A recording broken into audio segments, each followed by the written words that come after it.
en el sitio donde iba a ser el ejemplo de poderlo desarrollar. Fijaros dónde estamos, para qué ha servido. Y seguimos insistiendo que tiene que servir, es decir, que las cosas que hacemos los humanos tienen que servir, si no hoy, mañana. Y nadie se está oponiendo a que cualquiera se pueda instalar. Precisamente lo que introducía el Convenio Europeo del Paisaje es un estudio del territorio, que es lo que ahora nos va a contar Rafael Mata, y lo que ha hecho para que cualquier intervención en ese territorio que venga, cualquiera que sea propuesta por alguien de Trujillo, por fuera, empresa, instalación, empresa eólica, fotovoltaica, la que sea, ganadera, agrícola, pueda tener una herramienta, no decir, este es el sitio mejor, este es el sitio no adecuado para ello, porque es frágil y hay que... el Convenio Europeo del Paisaje desechó la palabra conservación y preservar. Dijo que solo el paisaje lo define, ¿qué es el paisaje? Es decir, el paisaje es todo. Por lo tanto, si algo nosotros lo protegemos es porque es frágil y lo protegemos para ponerlo otra vez en su valor adecuado para que no podamos estar en ese territorio viviendo y trabajando.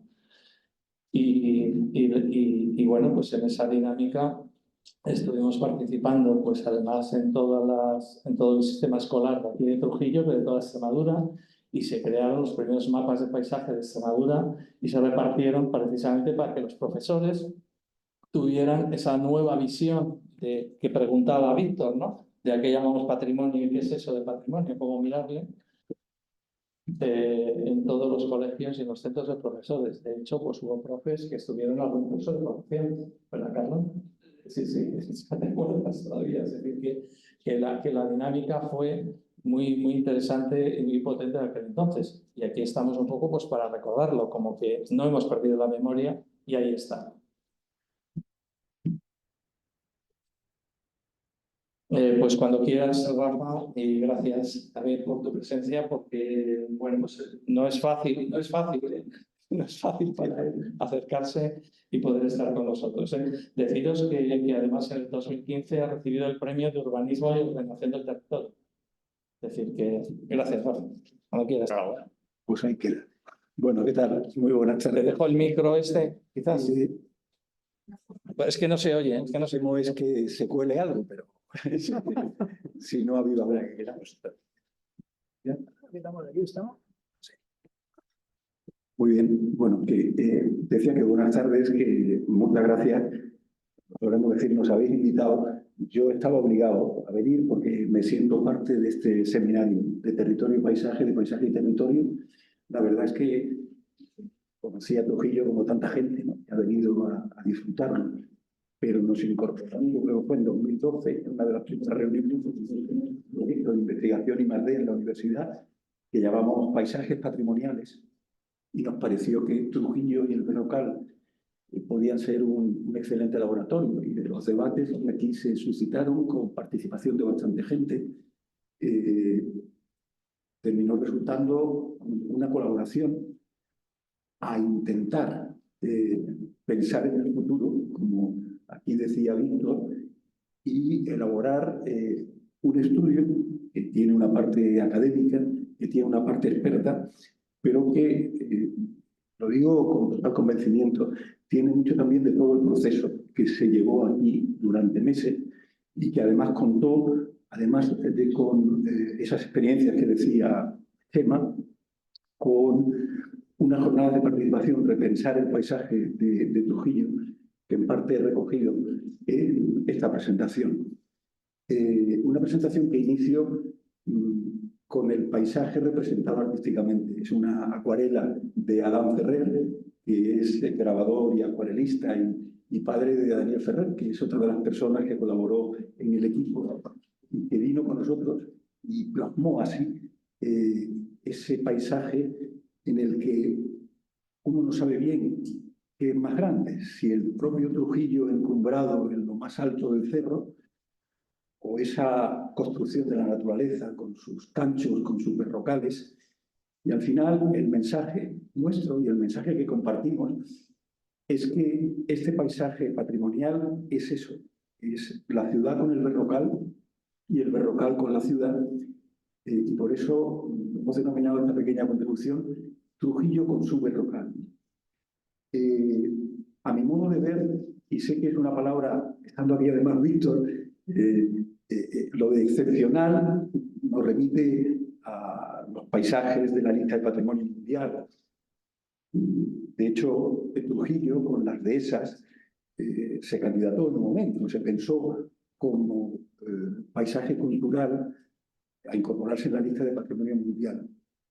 Yo lo digo con convencimiento, y no es porque esté aquí, no es porque esté entre trujillanos, pero uno tiene ya bastantes años, bastantes territorios y paisajes recorridos, y esté o no en una lista, esta fusión de Trujillo con su berrocal es realmente un paisaje de valor excepcional.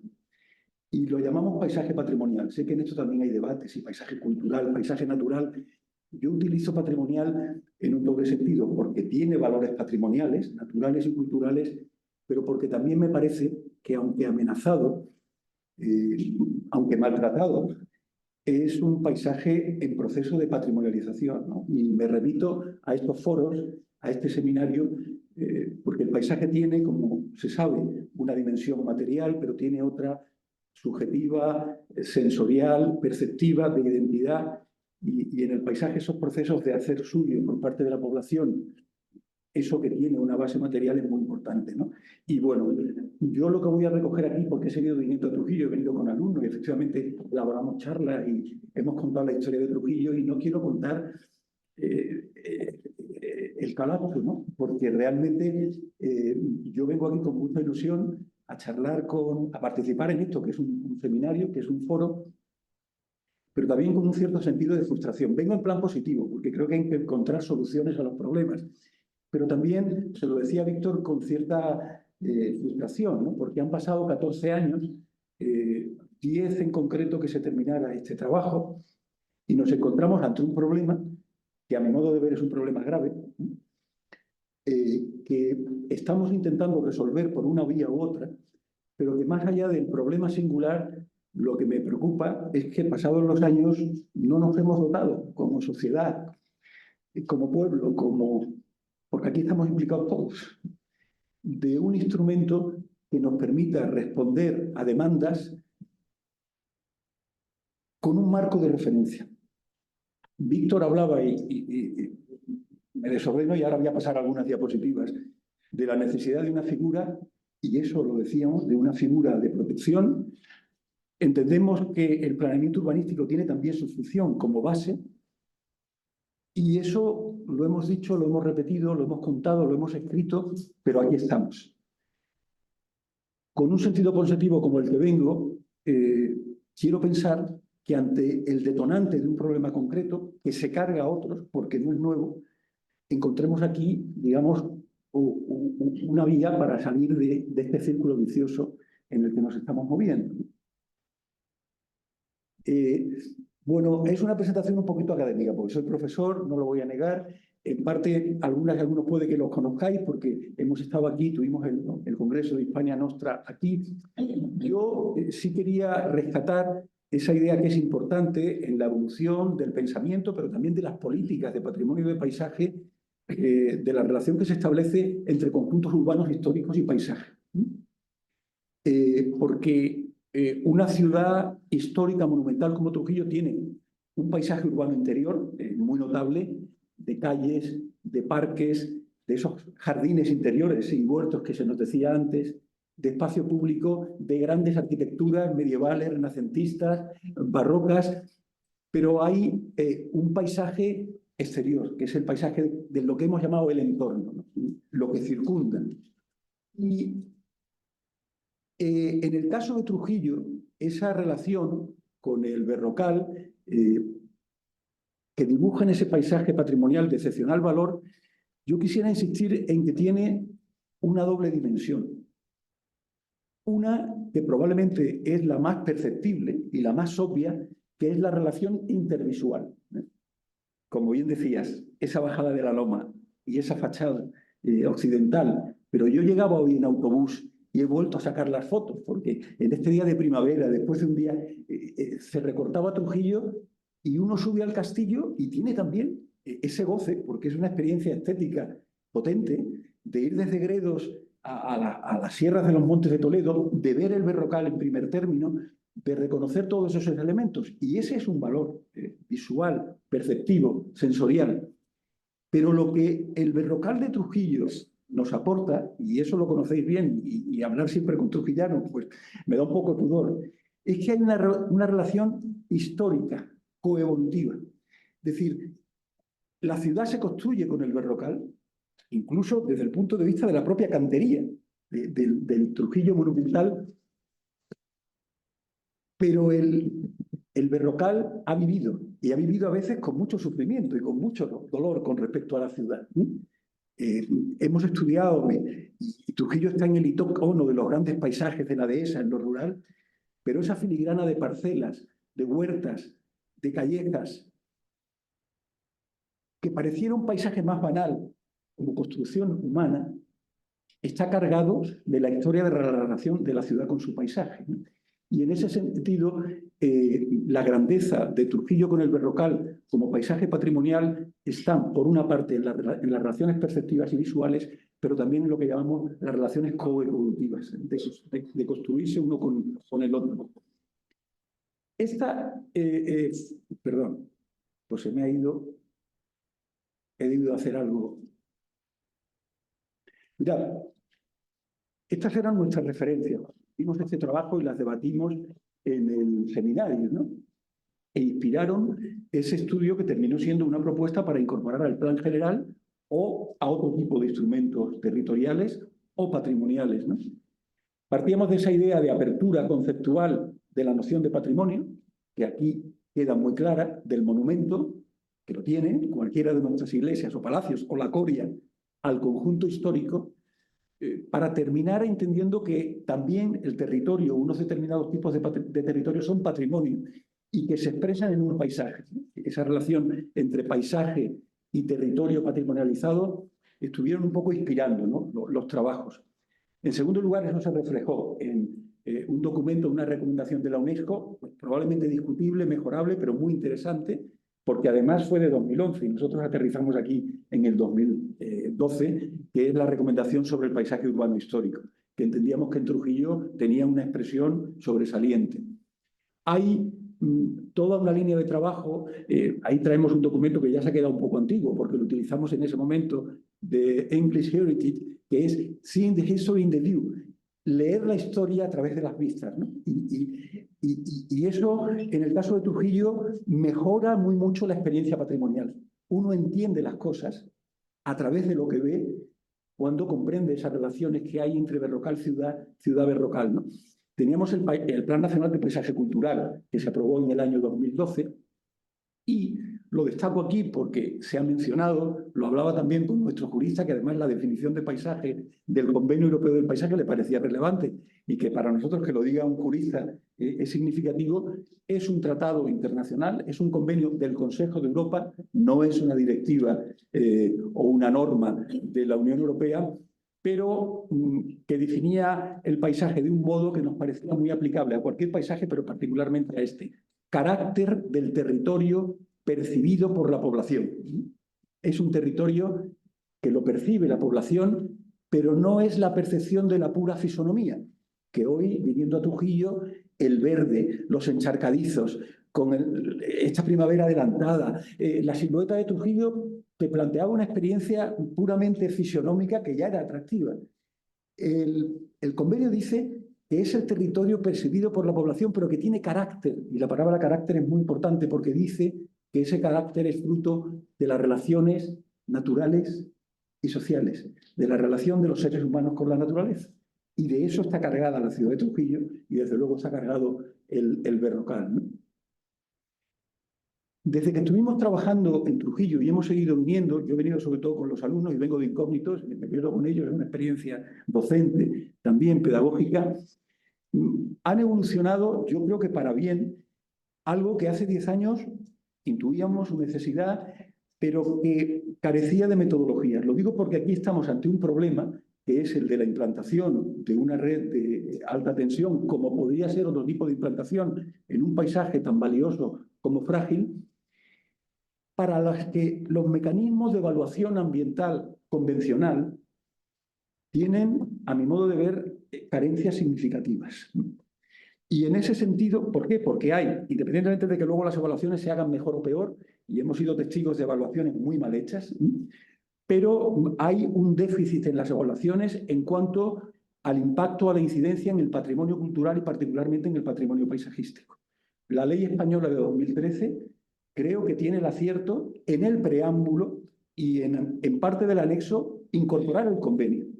Paisaje es lo que dice el convenio, aunque es verdad que luego en el desarrollo de su articulado, aquí está el jurista y eso lo podríamos comentar, se queda un poco limitada. Curiosamente, la extremeña, que es posterior, que podíamos entender que es la traslación de la ley de impacto ambiental española a la realidad extremeña, pasa por encima. Y el Convenio Europeo del Paisaje está ratificado por el Reino de España, donde nombran al Estado español en Europa y compromete a todas las partes, al Estado que lo ratifica, a las comunidades autónomas, a los ayuntamientos y a las entidades y hasta los particulares, ¿no?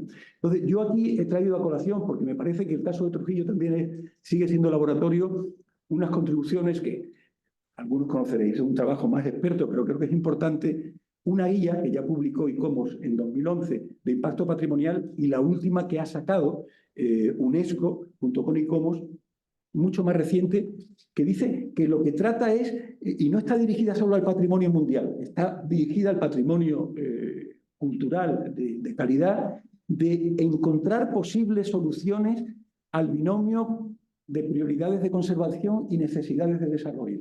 Sé que el papel todo lo aguanta, es que luego hay que ponerse en el territorio, evaluar y ser concienzudos y rigurosos a la hora de aplicarla.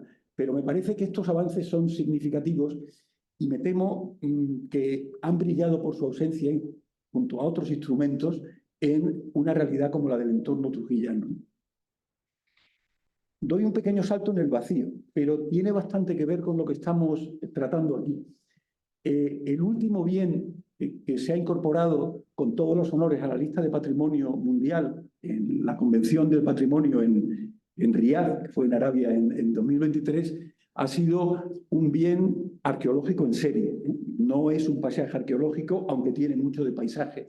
Es Menorca talayótica, una odisea circolopea insularia. No estoy hablando al lado he trabajado mucho con los arqueólogos menorquines y he aprendido y disfrutado un montón. ¿Por qué lo traigo a colación? Porque el caso de este bien, ya veréis los paralelismos con Trujillo, que parece que fue o fueron en origen una serie de monumentos dispersos en el territorio. Yo he traído aquí a colación dos navetas, un pareado de navetas territorio menorquín, y por recomendaciones de ICOMOS se ha debido pasar de monumentos arqueológicos en el territorio a monumentos integrados en el paisaje, de una miríada de puntos a lo que aparece en el mapa de la isla de Menorca abajo, a una serie de componentes de paisajes arqueológicos. ¿Por qué? Porque los arqueólogos del paisaje lo saben bien y los que somos geógrafos del paisaje, porque eso pasa en Trujillo, porque hay una relación explicativa y patrimonial entre el monumento y el entorno. Y eso implica que hay que cuidar el conjunto histórico, que hay que cuidar el yacimiento, pero que hay que cuidar, yo diría que casi al mismo nivel, el entorno que se interpreta con el monumento. Lo que ahí tenéis, y está siendo una experiencia dura en Menorca, son dos fotos mías. Arriba aparece, se ve mal desde aquí, una de esas navetas que planteaba. Al fondo hay un pequeño seto natural de acebuche. Lo que tenéis aquí es una obra a medio construir de un cruce a doble nivel a 52 metros exactos de una de esas navetas de más de 2.500 años de edad que forman parte de la lista de patrimonio mundial. Ese asunto, cuando lo visitó la enviada de ICOMOS, le llamó mucho la atención, tomó nota de él y temimos que por esa obra a medio construir que impacta en el monumento, la candidatura no pudiera haber progresado.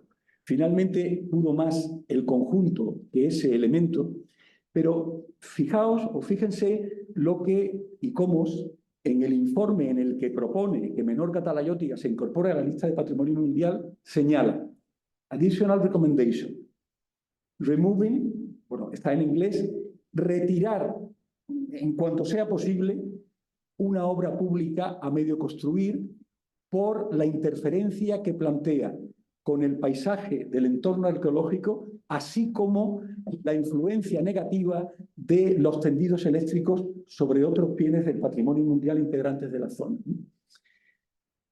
¿Por qué digo esto? Y no está Trujillo en la lista de patrimonio mundial. Yo creo que tiene méritos para estar en las listas de los grandes paisajes culturales. Y hay, por tanto, que cuidar los instrumentos como los que aquí se han señalado, pero hay también que cuidar con conocimiento, con rigor, las evaluaciones de impacto ambiental en un entorno patrimonial como el de Trujillo. Estas son imágenes que conocéis y las paso deprisa porque es la gran plaza, ¿no? Esta plaza tiene un valor a escala mundial, planetaria, europea. Es parte del paisaje urbano, interior. Pero y alguna imagen a la que te refieres, es esta relación entre el paisaje urbano interior, entre la ciudad monumental, el conjunto histórico y las perspectivas prácticamente desde los 4 puntos cardinales, llegando a Trujillo, que formaban parte de, por otra parte, fotos que no son nuestras, sino de un concurso de fotografías que en aquellos años puso en marcha World Monument Funds y que nos vinieron muy bien para ilustrar el trabajo, ¿no? Bueno, no son más que imágenes alusivas a Trujillo, ciudad panorámica y de primeros planos legibles. Yo quiero insistir también en ello, porque Trujillo tiene el interés de permitir abarcar una panorámica muy amplia, pero también de leer, de interpretar y de disfrutar con los primeros planos. Las callejas, las parcelas, las cercas, las aldeas. Leer ese paisaje es comprender la ciudad de Trujillo. Y leer desde el Berrocal, la ciudad de Trujillo, nos lleva a ese entendimiento patrimonial del conjunto que forman una y otra. O esta lámina de agua, de otro punto rojo, que es la presa de la Albuera, desde otra panorámica de la ciudad de Trujillo. Nosotros habíamos venido a Trujillo haciendo el Atlas de los Paisajes de España, se ha referido Chema, en el año 2000. Es una obra a escala 1 a 1 millón. Y Trujillo está reseñada, forma parte del paisaje que llamábamos de esas extremeñas, ¿no? Porque realmente es una categoría de paisaje muy significativa a escala de la península ibérica. Pero cuando entramos en los detalles y en la escala de proximidad de Trujillo con su entorno, advertimos esto que es bien sabido por todos, lo que supone el Berrocal desde un punto de vista topográfico y desde un punto de vista geológico. Y el propio emplazamiento de la cantera y de la ciudad de Trujillo en el granito, que es un granito distinto al que hay en el Berrocal. No entro aquí en cuestiones de tipo técnico, pero tiene mucho que ver con esas distintas formas y con esas distintas características físico-químicas del Berrocal trujillano, tan claro en el horizonte visual, pero también en la constitución geológica de... Esta es la imagen que nosotros tomamos y de aquí se levantó la acuarela de Adal Ferrer que veíamos antes, ¿no? Naturaleza o cultura, paisaje patrimonial. Los bolos, los canchos, las encinas, la cerca de piedra, el mojón de una cañada asociado a la calleja. Traigo aquí a colación una imagen que conocéis bien para plantear la grandeza, la fusión de naturaleza y cultura, está ya en el Berrocal, en una parte del Berrocal de Trujillo. O esta lancha de Belén, que realmente funciona o funcionó también como una era. O esta imagen que conoceréis, y teníamos que haber ocultado la foto del chaval en el resbalaero, ¿no? El uso de una piedra del Berrocal por todo aquello que el paisaje tiene también de identidad, de proximidad y de simbólico, de uso lúdico, o estos berrocales, ¿no? De los pozos de las subalveas de Belén en el propio Berrocal. Pueden parecer elementos sueltos, dispersos, y lo son, y cada uno de ellos por sí tiene un valor patrimonial. Pero el enfoque del paisaje es la integración comprensiva, visual, coevolutiva de ese conjunto de elementos. Nosotros, en nuestro estudio, que no se refería solo al Berrocal, que se refería al término municipal de Trujillo, que prácticamente tiene casi escala de comarca o de provincia, y a la tierra de Trujillo, es decir, que incorporamos algunos municipios circundantes, concedimos una importancia significativa a la construcción del espacio rural, que puede parecer ajeno al de la ciudad, pero ciudad como Trujillo no se entiende sin su entorno. no se entiende sin su entorno latifundista, tampoco se entiende sin América, ¿eh? Y la acumulación de rentas que se manifiestan en el valor patrimonial de la ciudad monumental, medieval y sobre todo renacentista. Bueno, gracias a los fondos del archivo y a la ayuda que nunca pagaremos bien de Marisa, nuestra archivera, pudimos acudir a los libros de dehesas, del catastro de Ensenada del siglo XIX, porque la dehesa es fundamental en Trujillo, el monte adhesado, y reconstruimos los parcelarios del pasado y del presente, y la expresión en las casas cortijos de las dehesas y en estas magníficas imágenes de la dehesa como explotación agraria. Pero nos interesó particularmente este derredor de la ciudad de Trujillo. Este es un mapa construido a partir de las cédulas del catastro de Rústica, en el que se puede contrastar muy bien ese óvalo que surca la ciudad con un parcelario de fincas de entre 0 y 5 hectáreas, que son las que están representadas en negro, frente al parcelario de los latifundios, que aparece a mayor distancia. Y realmente nos emocionamos con documentos que nosotros nunca hubiéramos encontrado, pero que nuestra archivera entendió el mensaje.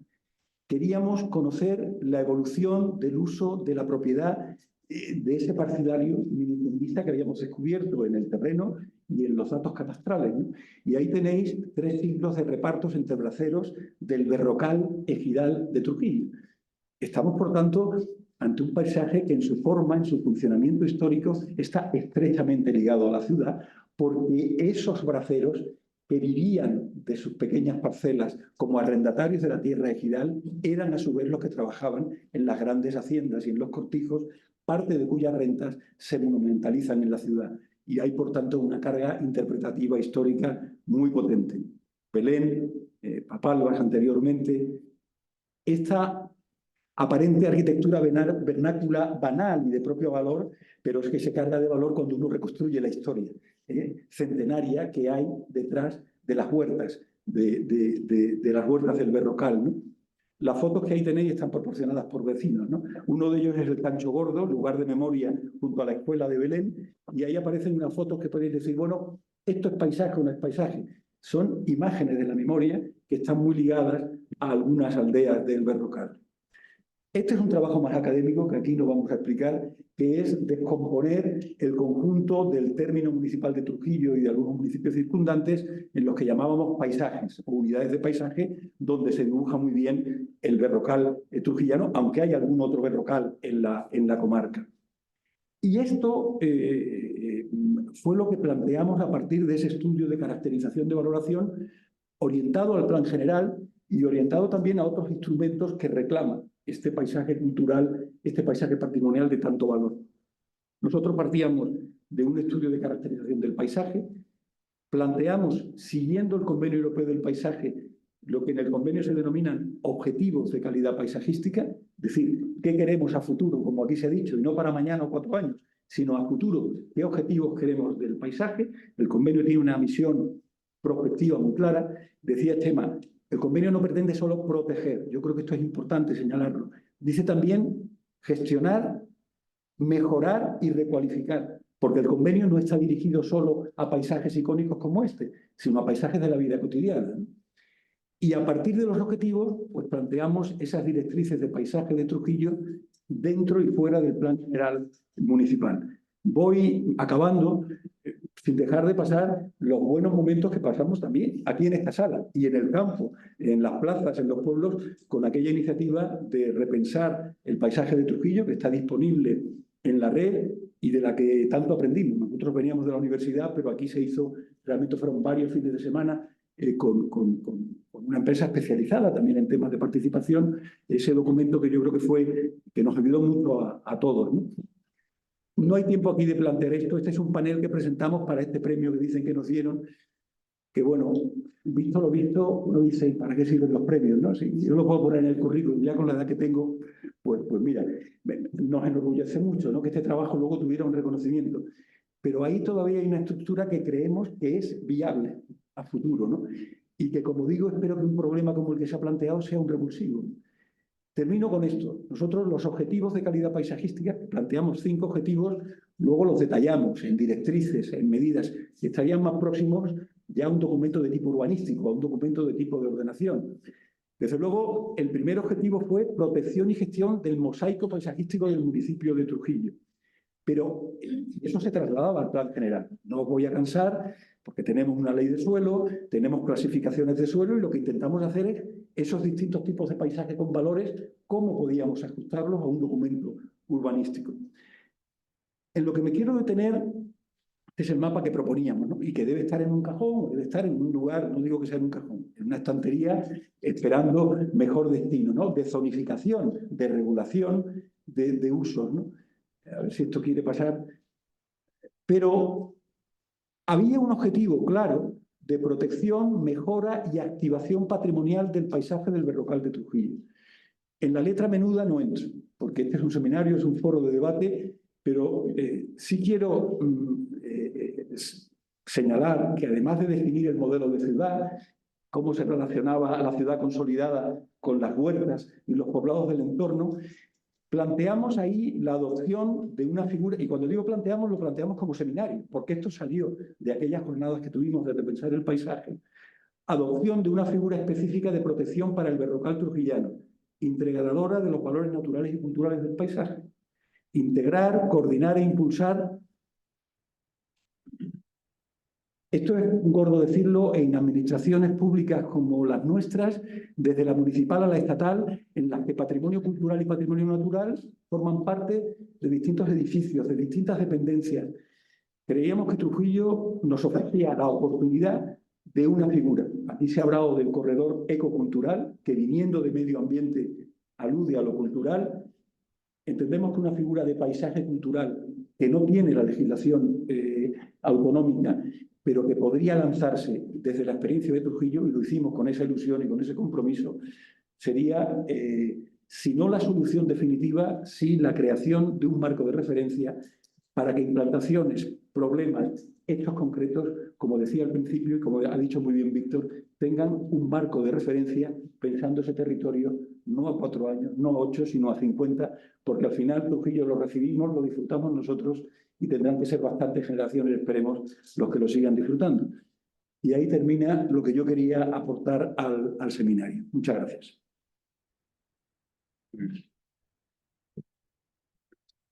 Gracias, Rafa. De Pablo,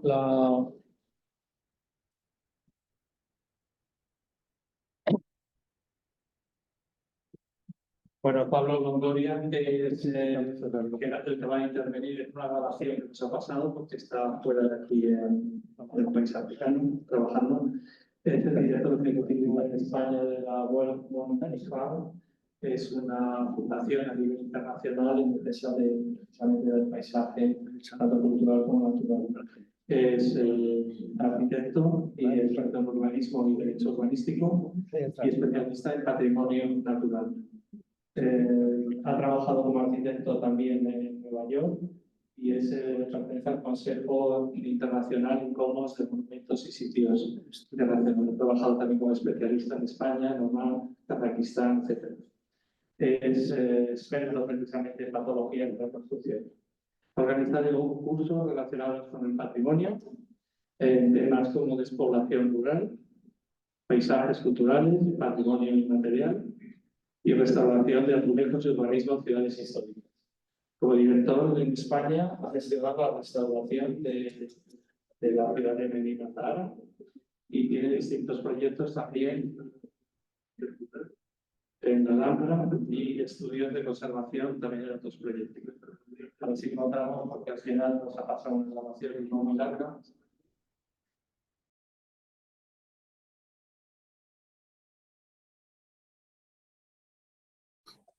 Hola, buenas tardes. Soy Pablo Longoria, director de World Monuments Fund de España. Siento muchísimo no poder estar esta tarde con ustedes en la Coria en esta sesión sobre la línea de alta tensión que está afectando al Berrocal. Para nosotros, Trujillo tiene un gran significado, ya que fue precisamente la Coria uno de los primeros proyectos de nuestra organización hace más de 50 años. Desde entonces mantenemos un estrecho contacto tanto con la Fundación Javier de Salas como con los proyectos que suceden en la Coria. Ya hace 10 años se propuso el Berrocal de Trujillo a nuestra lista Watch, precisamente para proteger este paisaje cultural. Ahora nos encontramos ante un hecho que a nuestro entender es grave, causado probablemente con buena intención para la implantación de una fábrica en Trujillo que va a generar puestos de trabajo, pero sin tener en cuenta su afección, su grave afección al entorno de un monumento histórico como es la ciudad de Trujillo, contraviniendo el convenio del paisaje firmado por España e incluido en la normativa de Extremadura. Y bueno, pensamos y estamos trabajando en colaboración con Diamond Foundry y con otras organizaciones para intentar resolver este problema de forma que no se afecte ni a la fábrica, que la fábrica pueda arrancar de las formas que debe, pero sobre todo que se corrija este grave error. Y este grave error hay que decir que es responsabilidad de las autoridades. Las autoridades han mirado para otro lado y no se han preocupado por el paisaje, una vez más, y da casi vergüenza ver cómo en nuestros países vecinos tratan con más respeto y cariño el paisaje a lo que hacemos aquí en España con nuestro amplísimo potencial. Yo me pregunto qué pasará con esta posible nominación al Patrimonio Mundial por el paisaje cultural para Monfragüe, Trujillo y la Dehesa, si esta línea de alta tensión que altera enormemente el paisaje cultural se mantiene. En fin, esperemos que entre todos podamos encontrar una solución, que este problema se resuelva, que la fábrica sea un éxito y que todos lo podamos celebrar. Muchas gracias.